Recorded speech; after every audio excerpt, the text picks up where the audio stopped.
السلام علیکم ورحمۃ اللہ وبرکاتہ۔ حضرات، ہم نہاتے تو ہیں، کیوں نہ حضور کے طریقے سے نہائیں؟ جیسے میرے آقا علیہ الصلوۃ والسلام نے ارشاد فرمایا کہ تم جب نہاؤ غسل کرو تو اس طریقے سے غسل کرو۔ اب وہ طریقہ کیا ہے؟ دیکھو، جب ہمیں نہانے کی حاجت ہو یعنی غسل کرنے کی حاجت ہو تو ہم غسل خانے میں جائیں۔ اگر غسل خانہ نہیں ہے تو پھر ہم موٹا کپڑا باندھیں، باریک کپڑا نہ باندھیں۔ بہت سے ہماری بھائی باریک کپڑا باندھ لیتے ہیں، تو باریک کپڑا نہ باندھیں، اس سے جسم دکھتا ہے، نظر آتا ہے پانی پڑتے ہی، اس لیے موٹا کپڑا باندھیں، یعنی ناف سے لے کر گھٹنے تک یہ ڈھکے ہونا چاہیے۔ اگر ہم کھلے میں نہ رہیں، ہو سکے تو چھپر نہ ہیں۔ دیکھیے، جب ہم نہانے بیٹھے نا تو پہلے اپنے ہاتھوں کو دھو لیں، پہلے اپنے ہاتھوں کے پنجوں کو دھو لیں، کہیں ایسا نہ ہو کہ اس میں کوئی نجاست بری ہو، کوئی گندگی بری ہو۔ اگر یہ گندگی تمہارے ہاتھوں میں موجود ہے یا کچھ نجاست لگی ہے اور تم نے بغیر دھلے بالٹی میں پانی میں ہاتھ ڈال دیا، اب وہ پانی آپ کے ہاتھوں سے لگا تو وہ پانی نہ وضو کے لائق رہا نہ غسل کے لائق رہا۔ اس لیے آپ کو چاہیے کہ پہلے اپنے ہاتھوں کے پنجوں کو دھو لیں۔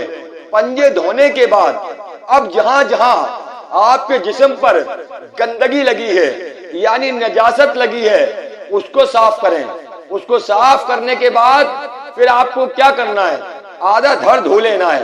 اگر آپ ناپاک تھے تو آپ پیر کے پنجے چھوڑ دیں، اگر ناپاک نہیں تھے تو پھر حال کے حال دھو لیں۔ اس کے بعد آپ کو کیا کرنا ہے حضرات؟ اس کے بعد آپ کو پھر نماز جیسا وضو کرنا ہے، آپ کو اوپر چلے جانا ہے۔ اب نماز جیسا وضو کرنا ہے جیسا نماز میں وضو کرتے ہیں۔ اس کے بعد پھر آپ کو سیدھے ہاتھ پر اور الٹے ہاتھ پر اور سر کے اوپر پانی ڈالنا ہے، یعنی پورے بدن پر پانی ڈالنا ہے، تیل کی طرح سے پانی کو چپڑنا ہے، کہیں سے بال برابر بھی سوکھا نہ رہ جائے۔ کانوں میں انگلیاں ڈالیں، کانوں میں انگلیاں ڈالیں، انگلیوں میں انگلیاں ڈالیں، بغلوں میں انگلیاں ڈالیں۔ بہت سے ہمارے بھائی تندرست ہوتے ہیں، موٹے ہوتے ہیں، ان کا جسم بھاری ہوتا ہے، بٹیں پڑ جاتی ہیں، وہ کھڑے ہو جائیں اور بٹوں کے نیچے یعنی جو بٹیں پڑ جاتی ہیں، کھال پلٹ جاتی ہے، گوشت پلٹ جاتا ہے، اچھی طریقے سے وہاں پر پانی کو بہائیں اور بہانے کے بعد اپنے ہاتھوں کو خوب مسلیں، یعنی تیل کی طرح سے بدن پہ چپڑیں۔ اس کے بعد حضرات آپ کیا کریں؟ ٹنڈی میں انگلی ڈالیں، انگلیوں میں انگلی ڈالیں، یہ رانوں کی برابر میں انگلی ڈالیں۔ ڈالنے کے بعد پھر آپ صابن لگائیں، صابن لگائیں یا شیمپو لگائیں۔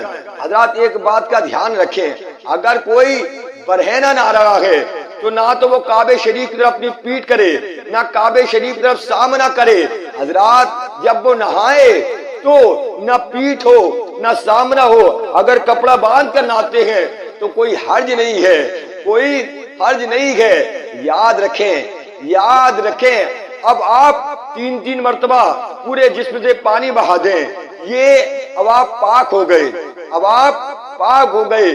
غسل میں 3 فرض ہیں، کلی کرنا، ناک میں پانی چڑھانا اور سارے ظاہری بدن پر پانی بہانا، یہ 3 فرض ہیں۔ لیکن ایک بات کا اور خیال رکھیں کہ اگر آپ روزے سے ہیں تو کلی کریں، اور اگر روزے سے نہیں ہے تو غرارہ کریں، اور اگر روزے سے ہیں تو پھر آپ غرارہ نہ کریں، کیونکہ آپ کا روزہ ٹوٹنے کا اندیشہ ہے، پانی حلق کے اندر چلا جائے گا، آپ کا روزہ ٹوٹ جائے گا۔ اس لیے روزے کی حالت میں آپ غرارہ نہ کریں۔ اور بہت سے اسلامی بھائی ہمارے ناک میں پانی چڑھاتے ہیں تو سیدھے ہاتھ سے چڑھاتے ہیں اور سیدھے ہاتھ سے ناک کو صاف کرتے ہیں۔ نہیں، ایسا نہیں ہے پیارے۔ جب آپ ناک میں پانی چڑھائیں تو سیدھے ہاتھ سے چڑھائیں اور الٹے ہاتھ سے صاف کریں، اور الٹے ہاتھ کی چنگلی اندر ڈالیں، یعنی نرم جگہ تک، جہاں ہڈی ہے نا وہاں تک نرم جگہ تک۔ یہ دوسرا فرض ہے۔ پہلا فرض کلی کرنا، دوسرا فرض ناک میں پانی چڑھانا، تیسرا فرض سارے ظاہری بدن پر پانی بہانا۔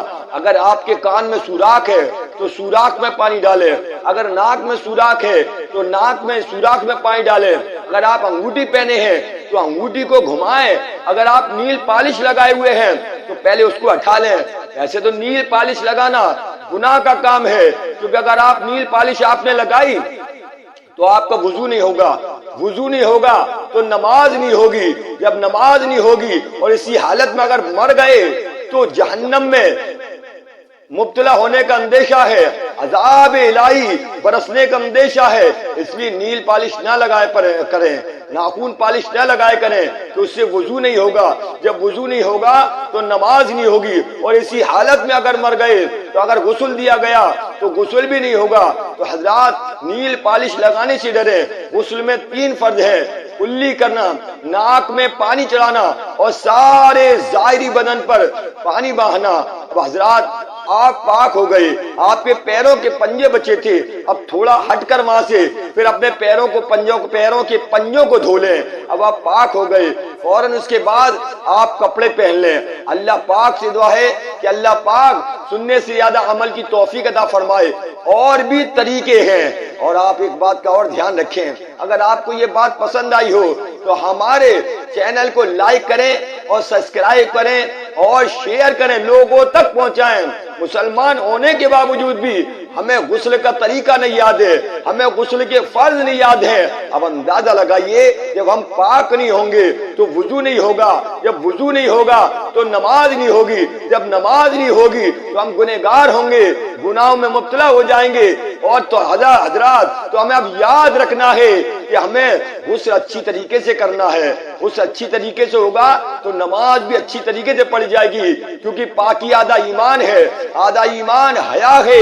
تو حضرات ہمارا خدا پاک، ہمارا رسول پاک، ہماری قرآن پاک، ہمارا مذہب پاک، تو ہمیں بھی ہر وقت پاک رہنا چاہیے۔ نہ جانے کہاں پر کس حالت میں موت آ جائے، ہمیں غسل دیا گیا یا نہیں دیا گیا پتہ نہیں ہمارا کیا ہوگا۔ تو اللہ پاک سے دعا ہے کہ اللہ پاک ہمیں پاک رہنے کی توفیق عطا فرمائے۔ السلام علیکم۔